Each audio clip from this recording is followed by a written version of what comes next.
جب انسان پورا ٹوٹ جاتا ہے اور جب کوئی چاروں جانب اس کا مددگار نہیں ہوتا تو رب تو ہوتا ہے نا، اللہ تو اس کا مددگار ہوتا ہے نا، وہ تو پھر اپنے اس بندے کی مدد کرتا ہے نا، پھر وہ تو توانائی دیتا ہے نا، وہ تنہا نہیں چھوڑتا، وہ تو آنسوؤں والوں کے آنسوؤں پہ بڑا کرم فرماتا ہے، وہ تو قسم پرسی میں آ جاتا ہے، اس کی رحمت بڑھ کے استقبال کر لیتی۔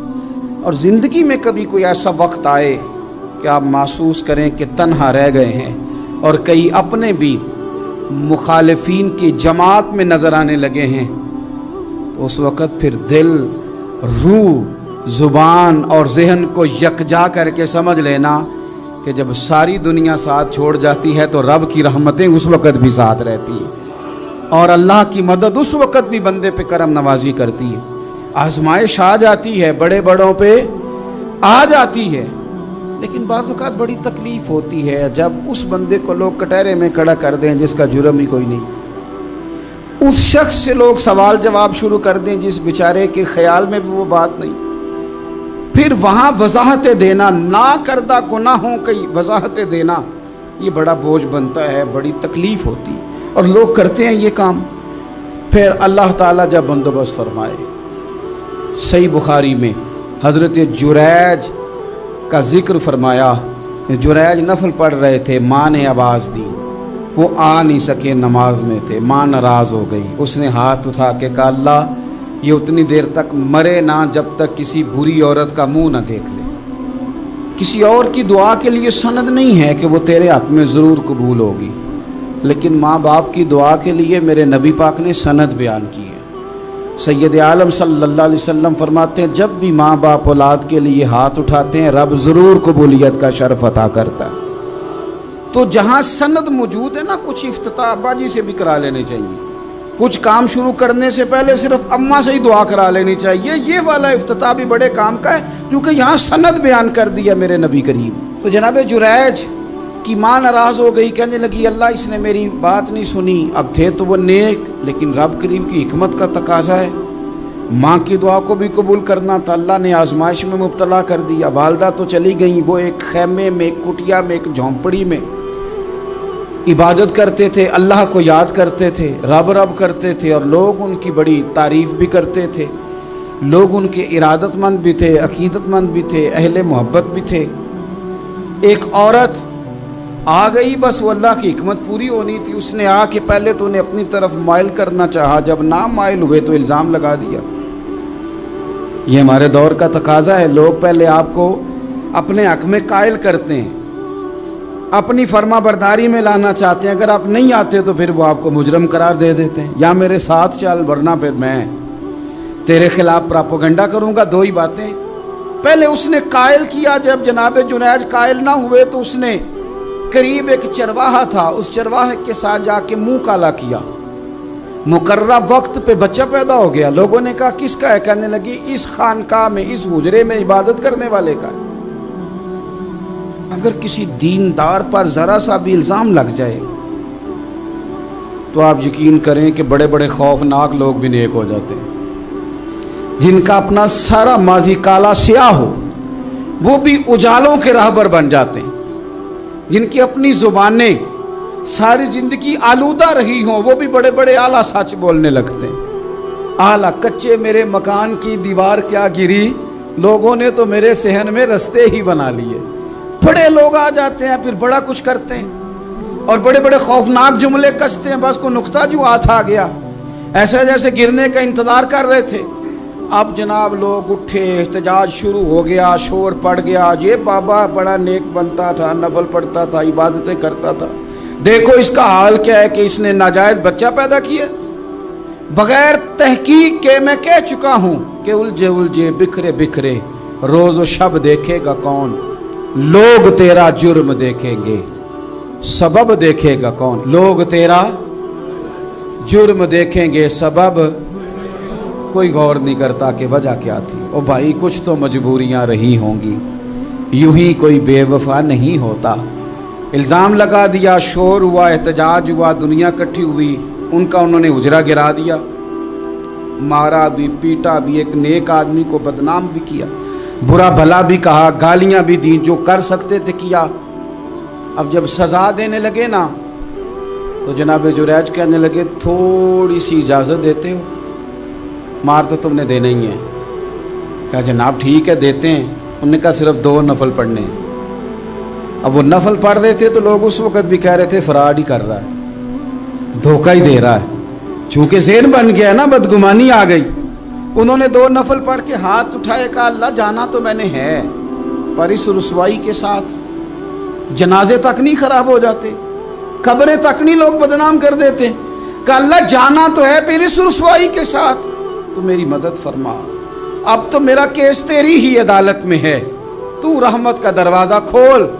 ہاتھ اٹھائے، دعا مانگی، نفل پڑھے، پورے مجمع پہ نظر دوڑائی، کوئی نہیں تھا سپورٹ کرنے والا۔ کل تک جو کہتے تھے نا تیرے لیے جیئیں گے، تیرے لیے مریں گے، ساری عمر ہی آٹا گدہ ہے، لکھاں کیتے نہیں پیڑے، اب وقت آیا ہی تے محمد بخشا کوئی نہیں ہو بیٹھا نیڑے۔ ایک بندہ بھی نہیں تھا، ووٹر سپورٹر ساتھ دینے والا کوئی نہیں تھا۔ تو جناب جنیج بچے کی طرف اشارہ کر کے کہنے لگے کوئی نہیں بول رہا، تو ہی بول کے بتا دے تیرا باپ کون ہے، تو ہی بول کے بتا دے کون ہے۔ اللہ اکبر۔ میرا رب جب چاہے تو بچے بولتے ہیں، رب چاہے تو گونگے بولتے ہیں، رب جب چاہے تو پھر پتھر بھی بولتے ہیں۔ جب کہا نا تو ہی بتا تو بچہ بولا، اور بول کے کہنے لگا میرا باپ جریج نہیں، میرا تو وہ ہے جو بکریاں چرانے والا ہے، وہ میرا باپ۔ جب رب کریم نے توفیق دی تو بچہ بول پڑا۔ جب رب بندوبست کرتا ہے کسی کی عزت کی حفاظت کا تو پھر کوئی اسے رسوا کر سکتا۔ یاد رکھنا جب رب محافظ ہو تو پھر لوگوں کا پراپوگنڈا وہاں کچھ کر سکتا۔ لوگ کئی دفعہ بڑا گہرا جال بنتے ہیں، سازش کا رنگ بڑا گہرا ہوتا ہے، عام سادے آدمی اس کو سمجھ نہیں پاتے، اس پراپوگنڈے کا حصہ ہو جاتے ہیں، انہیں پتہ ہی نہیں چلتا یہ بات دراصل کیا کی جا رہی ہے۔ یہ کتنی گہری حسد کی آگ ہے جس کو لوگ بغض کے ساتھ ہوا دے رہے ہیں، اپنی عداوت کے ساتھ اس کو زیادہ جلا رہے ہیں۔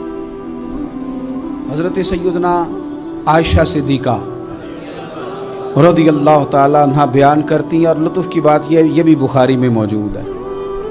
میں نے جناب جنید کا قصہ عرض کیا تو بخاری سے، یہ عرض کر رہا ہوں تو بخاری سے۔ یہ واقعہ میں حضور کی امت کے کسی ولی کا بیان کرتا تو لوگوں نے کہنا تھا ہماری سمجھ میں ہی نہیں آتا۔ بعض لوگوں کا خیال ہے کہ داتا صاحب کی کرامت بھی نبی پاک ہی بیان کریں۔ او خدا کے بندوں کو خیال کرو، داتا صاحب تو کئی 100 سال بعد آئے ہیں، وہاں اگر کوئی کرامت ہوگی تو حضور بیان کریں گے۔ اگر نبی کریم نے پچھلے بنی اسرائیل کے ولیوں کی کرامتیں بیان کر کے تمہیں بتائی ہیں تو اس کا معنی یہ ہے کہ اگر وہاں اللہ یہ شان عطا کر سکتا ہے تو تم تو امتوں کی سردار امت ہو، ان پر تو نیرا فضل ہے، تم پر تو رب کا فضل کبیر ہے۔ تو بس لوگ سمجھنے کو تیار نہیں، پچھلوں کی مان لیتے ہیں۔ جناب آصف بن برخیہ کی کرامت جو سورہ نمل میں آئی وہ تو مانیں گے، پر غوث پاک کی کرامت یہ پتہ نہیں عجیب فلسفہ ہے، اور کس طرح کا فلسفہ ہے یہ سمجھ سے بالا تار ہے کہ بنی اسرائیل کا کوئی ولی ہو تو اس کی کرامت ہو سکتی ہے، اور نبی پاک کی امت کا ہو تو اس کی ہو ہی نہیں سکتی۔ کیا معنی ہے اس بات کا؟ اور لوگ ہیں کہ داد و تحسین دے رہے ہیں، واہ واہ کر رہے ہیں۔ اللہ تعالیٰ سمجھنے کی توفیق عطا فرمائے۔ حضرت عائشہ صدیقہ رضی اللہ تعالیٰ عنہ فرماتی ہیں ایک عورت تھی اور اسے نبی پاک صلی اللہ تعالیٰ علیہ وسلم نے وہ کلمہ پڑھ کے مسلمان ہوئی، مدینہ طیبہ آ گئی تو حضور نے مسجد نبوی شریف میں اس کے لیے مکان، ایک سادہ سا کمرہ ساتھ مسجد کے بنوا دیا، وہیں رہنے لگی۔ اکثر وہ سیدہ طیبہ کے پاس آتی تو حضرت عائشہ صدیقہ رضی اللہ تعالیٰ عنہ فرماتی ہیں وہ بڑی باتیں سناتی اور آخر میں کہتی وہ ہار والا دن بھی بڑا عجیب دن تھا، اور میرے رب کی قدرتوں کا دن تھا، وہ بھی بڑا عجیب دن تھا۔ سیدہ عائشہ صدیقہ رضی اللہ تعالیٰ عنہ ایک دن فرمانے لگی کہ تو ہار والے دن کا بڑا ذکر کرتی ہے، وہ کیا دن تھا؟ تو خاتون کہنے لگی اماں جی وہ دن تھا جب میرے رب پر بھروسہ اور مضبوط ہو گیا، جس دن میرا اپنے رب پر توکل اور بڑھا، میرے ایمان میں یقین میں اور پختگی آئی۔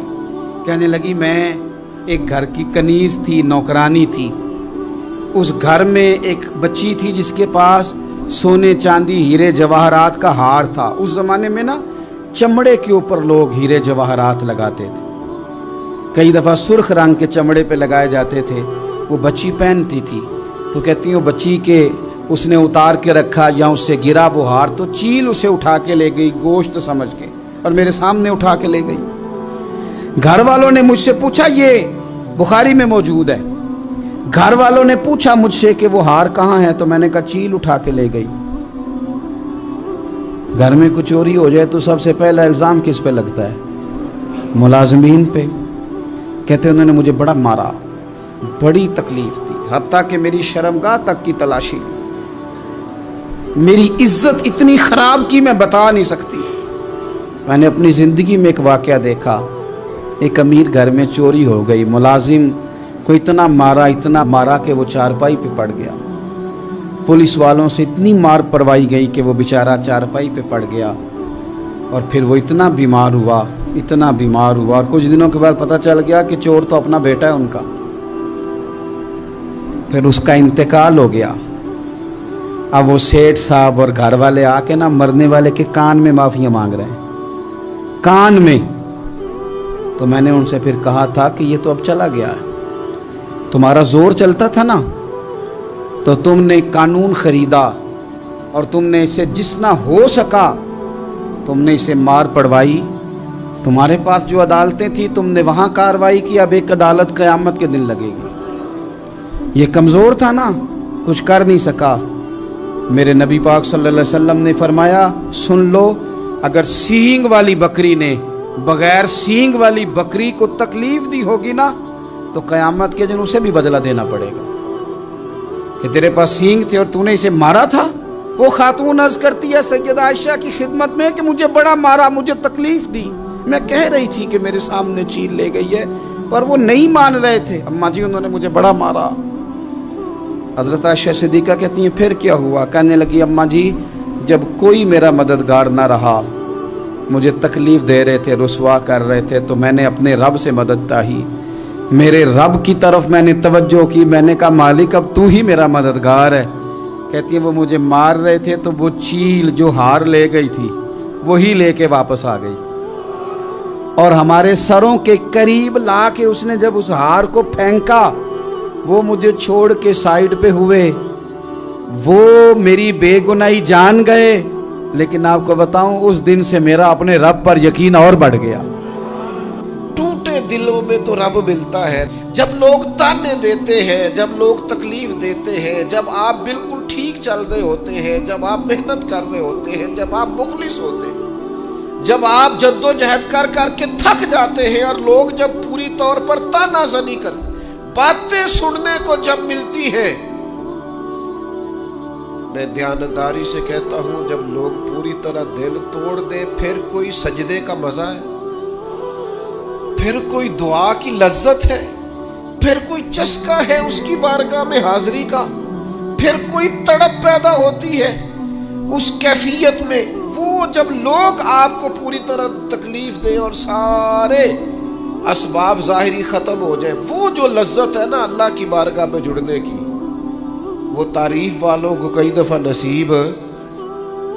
اگر میں غلط نہیں ہوں تو میں اس نتیجے پر پہنچا ہوں کہ اگر ہمارے دل سے لوگوں کا خوف نکل جائے نا، برادری، قبیلے، علاقے، سوسائٹی اور معاشرے میں جو ہم نے اپنی جھوٹی انا بنا رکھی ہے، اگر اس کا خوف نکل جائے تو بہت سارے لوگ دیندار ہو جائیں، بہت سارے لوگ پرہیزگار ہو جائیں، بہت سارے لوگ اللہ رسول کی رضا والے ہو جائیں۔ لیکن وہ جو ہمارے، سب سے پہلے تو یہ بتائیے، اگر ہم دین کے لیے کوئی جد و جہد کرتے ہیں، کوشش کرتے ہیں گھر میں دوستوں میں دین کی کوئی بات کرنے کے لیے، تو کس کے لیے کرتے ہیں؟ تو پھر لوگوں سے توقع رکھنے کا کیا مطلب ہے؟ داتا گنج بخش علی حجویری رحمۃ اللہ علیہ، میں رات کشف المحجوب دیکھ رہا تھا، داتا صاحب نے عجیب بات لکھی ہے۔ داتا صاحب فرماتے ہیں جب تک نبی پاک علیہ السلام نے اعلان نبوت نہیں نہ فرمایا تھا، اس وقت تک صادق بھی کہتے تھے، امین بھی کہتے تھے، صلہ رحمی کرنے والا بھی کہتے تھے یہ تو غریبوں کا بوجھ اٹھاتے ہیں۔ جتنی دیر تک رسول پاک علیہ السلام نے لا الہ الا اللہ کی دعوت نہیں دی تھی، اتنی دیر تک کہتے تھے ان جیسا کوئی نہیں، شرافت، نفاست، پرہیزگاری ہر چیز ہے۔ جس دن حضور نے فرمایا کہ تمہارے بت جھوٹے ہیں، تمہارے نظریات ٹھیک نہیں ہیں، تمہیں بدلنا چاہیے. داتا صاحب لکھتے ہیں جس دن کہا کہ تمہارا یہ رویہ ٹھیک نہیں ہے، وہ جو صادق تھے انہی کو معاذ اللہ جادوگر کہنا شروع کر دیا. جن کو کل تک امین کہتے تھے انہی کو شاعر کہنا شروع کر دیا. جن کو کل تک آنکھوں کا تارا سمجھتے تھے ان کے خلاف تلواریں اٹھا لی. آپ یقین کریں دین کا کوئی کام آپ نہ کریں، آج بھی آپ فقیر بن جائیں درویش، موٹی سی چادر اوپر اوڑے، تسبیح لے لے، کونے میں بیٹھ جائیں، حضرت صاحب کچھ نہیں کرتے جی.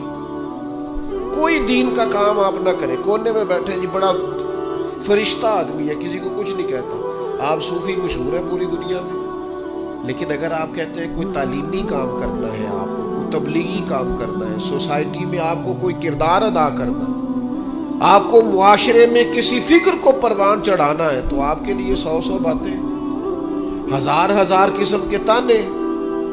لیکن نہ بچا بچا کے تو رکھ اسے، تیرا آئینہ ہے وہ آئینہ.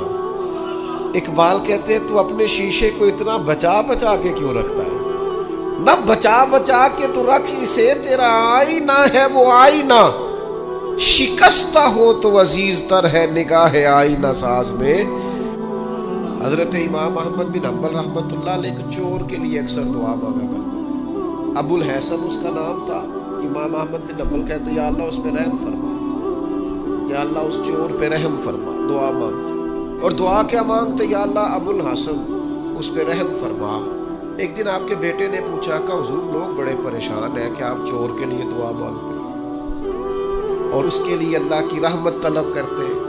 تو امام احمد بن حنبل نے بڑی انوکھی بات کی، کہنے لگے اس چور نے مجھے حوصلہ بڑھا دیا. آپ فرمانے لگے دین کی ایک بات کرنے کی وجہ سے جب مجھے بادشاہ نے گرفتار کیا اور مجھے تھانے لے جایا گیا اور کوتوال مجھے بند کر رہا تھا، تو میں دیندار آدمی تھا، ساری زندگی پڑھنے پڑھانے والا تھا. سارے مجرم نہیں جیلوں میں جاتے، جیلوں میں تو حضرت یوسف علیہ السلام جیسے لوگ بھی رہے ہیں. فرماتے ہیں مجھے لے جایا جا رہا تھا تو کچھ کیفیات تھی کہ لوگ کہیں گے جناب جیل میں. ارشاد فرماتے ہیں کہ میں ابھی کوتوال مجھے تھانے لے کے گیا کہ وہ چور آیا اور آ کے کہنے لگا امام صاحب زمانہ جو مرضی کہے، میں جانتا ہوں آپ کی غلطی کوئی نہیں، آپ نے حق بیان کیا. کہنے لگا حضور میں چور ہوں، میرے وجود پر اب 1 انچ جگہ نہیں جہاں کوڑا نہ پڑا ہو. سارا وجود کوڑے کھا کھا کے زخمی ہے. ہر شہر کے ہر کوتوال کے پاس گویا ہر تھانے میں میرا نام لکھا ہے. چوری کے لیے مار کھاتا ہوں، کبھی گھبرایا نہیں. ذرا کھڑے رہنا، آپ تو محمد عربی کے دین کے لیے مار کھانے لگے. اتنی جلدی تانوں سے پریشان نہ ہونا. فرمایا ذرا کھڑے رہنا، اتنی جلدی تانوں سے پریشان نہ ہونا. زخم پہ زخم کھا کے جی، خون جگر کے گھونٹ پی، آہ نہ کر لبوں کو سی، یہ عشق ہے کوئی دل لگی نہیں. ذرا ٹھہرنا پھر اگر آپ اس کام کے لیے آئے. آپ فرماتے ہیں مجھے اس کی بات نے اتنا حوصلہ دیا کہ پھر مجھے کسی چیز نے پریشان ہی نہیں کیا. ایک شخص نے ایک بندے سے قرض مانگا. اس نے کہا مجھے قرضہ دو. وہ کہنے لگا کہ کتنا قرضہ؟ اس نے کہا 1000 دینار. دینار سونے کا ہوتا تھا، درہم چاندی کا ہوتا تھا. 1000 دینار چاہیے. اس نے کہا کوئی گواہ ہے تیرے پاس؟ غریب کا گواہ بھی کوئی نہیں بنتا. کبھی الجھ جائے نا کوئی بندہ تو کئی اپنے بھی کہہ دیتے ہیں کہ ہم اس کے قول فعل کے ذمہ دار نہیں ہیں. ایک غریب آدمی کو قرض کی ضرورت پڑ گئی، 1000 دینار چاہیے. میں کہہ چکا ہوں کہ درہم چاندی کا ہوتا تھا، دینار سونے کا. اب 1000 دینار لینا ہے.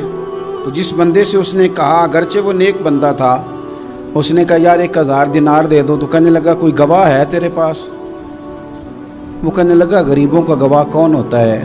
ہاں ایک گواہ ہے. کہا کون؟ کہا میرا رب، وہ تیرے اور میرے بیچ گواہ ہے. اس نے کہا کوئی کفیل، اگر تو پیسے نہ دے سکے تو وہ بعد میں دے دے، یا تجھے کچھ ہو جائے تو وہ دے دے. اس نے کہا کفیل بھی میرا اللہ ہی ہے.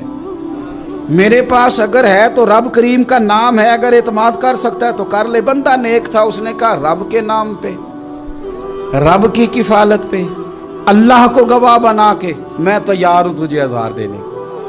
اس نے 1000 دینار دے دیا، وقت واپسی کا طے ہو گیا، وہ چلا گیا پیسے لے کے۔ اس نے پوری محنت کی کہ میں نے وقت پہ پیسے لوٹانے، پوری محنت بھی کر لی، اللہ نے مدد بھی کر دی، پیسے بھی اس تاریخ کو اسے مل گئے۔ بعض لوگوں کا تو لوٹانے کا دل ہی نہیں نہ ہوتا۔ فرمایا حدیث پاک میں کہ تو لوٹانے کا ارادہ کر، رب تیری مدد بھی فرمائے گا۔ لیکن یہاں بہت سارے لوگ کہتے ہیں خیر ہے، ارادہ ہی نہیں، تو پھر جس طرح کا بندے کا گمان ہو رب بھی اسی طرح کا معاملہ فرماتا ہے۔ اس نے پیسے جمع بھی کر لیے اور واپس دینے کو تیار بھی ہو گیا، لیکن رستہ بحری جہاز کا تھا، کشتی کا تھا، دریا کے رستے واپس آنا تھا۔ اب وہ جب آ گیا دریا کے کنارے تو بڑی کوشش کی، پر وہاں اسے کوئی کشتی نہیں ملی۔ وقت پہ پیسے لوٹانے ہیں، سفر کرنا ہے، اب سواری میسر نہیں ہے۔ سوچ سوچ کے پریشان تھا کہ میں نے تو اللہ کے نام پہ لیے۔ اچانک دل میں ایک تجویز آئی، اس نے ایک لکڑی لی، لکڑی کو اندر سے کھولا، 1000 دینار اس میں بھرا، بخاری پڑھ رہا ہوں، اور ساتھ ایک خط بھی لکھا کہ یار میں پیسے پہنچانا چاہتا تھا پر مجھے کوئی چیز نہیں ملی دریا کے اس پار آنے، اللہ کے نام پر تیری طرف روانہ کر رہا ہوں۔ اور یہ کہہ کہ وہ لکڑی دریا میں رکھ دی، وہ لکڑی ڈوب گئی ہے، واپس آ گیا۔ وہ جس نے پیسے لینے تھے وہ عین مقررہ وقت پر دریا کنارے آیا۔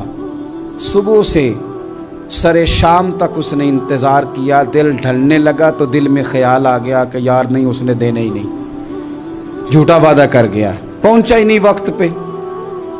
اب جب واپس لوٹنے لگا تو اچانک دریا میں ایک لکڑی تیرتی ہوئی دکھائی دی، کہنے لگا لے جاتا ہوں، شام کو روٹیاں پکانے کے کام آئے گی، ایندھن بنا کے جلا لوں گا، ہنڈیا پک جائے گی۔ لکڑی اٹھا کے جلانے کے لیے گھر لایا، گمان تھا کہ وہ نہیں آیا وعدہ کر کے، اللہ کو کفیل اور وکیل بنا کے اور گواہ بنا کے پھر بھی نہیں آیا۔ لکڑی لے کے گھر گیا، بخاری ہے، اور جب اس کو چیرا نہ کہ میں اس کی آگ جلاؤں گا، کھولا تو اندر سے 1000 دینار بھی نکل آیا، خط بھی نکل آیا۔ اب ذرا سمجھنا، اس کے دل میں بات کس نے ڈالی کہ تو لکڑی میں پیسے ڈال دے؟ اللہ نے۔ اس بندے کو مقررہ وقت پہ کنارے بھیجا کس نے؟ لکڑی صرف اسی کے ہاتھ آئی تو یہ بندوبست کیا کس نے؟ اللہ نے۔ گھر جا کے چیری تو پیسے بحفاظت اس تک پہنچائے کس نے؟ تو پھر ہمیں بھی توجہ اللہ کی جانب ہی کرنی چاہیے، ہمارے پہ دل کی توجہ رب کی طرف ہی ہونی چاہیے نا، ہمیں ادھر ادھر جانے کی، دیکھنے کی، بندوں پر غور کرنے کی ضرورت کیا ہے؟ وہ پیسے پہنچ گئے، یہ وہاں اپنی جگہ پہ پریشان تھا، اس نے 1000 دینار اور جمع کیا۔ پھر دوبارہ ایک دن دریا کنارے آیا، کشتی مل گئی، بیٹھ کے اپنے اس بھائی کے پاس آیا، کہنے لگا دیکھنا مجھ پر بدگمان نہ ہونا، پیسے اس تاریخ کو بھی جمع کر لیے تھے، دریا پہ آیا تھا پر کشتی نہیں ملی تھی، پھر میں نے نا لکڑی میں ڈال کے خط ڈال کے تیری طرف بھیج بھی دیے تھے، لیکن آج میں پھر لے کے آ گیا ہوں۔ وہ کہنے لگا خوش ہو جا، جس رب کو تو نے میرا اور اپنا گواہ بنایا تھا اس رب نے میرے تک پہنچا بھی دیے ہیں۔ جب لوگ اللہ کو گواہ بناتے ہیں، رب کی جانب اپنی توجہ کرتے ہیں، اپنی چاہتوں، خواہشات اور اپنی ساری چٹھیاں اپنے رب کریم کی رحمت کی طرف روانہ کرتے ہیں، پھر اللہ اپنے بندوں کو مایوس نہیں کرتا، اللہ اپنے بندوں کو نواز دیتا ہے، اللہ تبارک و تعالیٰ اپنے بندوں پہ کرم نوازی کرتا۔ او سنگیو، ساری امیدیں سیٹھوں، نوابوں، دنیا داروں سے کیوں وابستہ کرتے ہو؟ ساری توجہات کا مرکز کیوں ان لوگوں کو بناتے ہو جو تمہیں دنیا میں مضبوط نظر آتے ہیں؟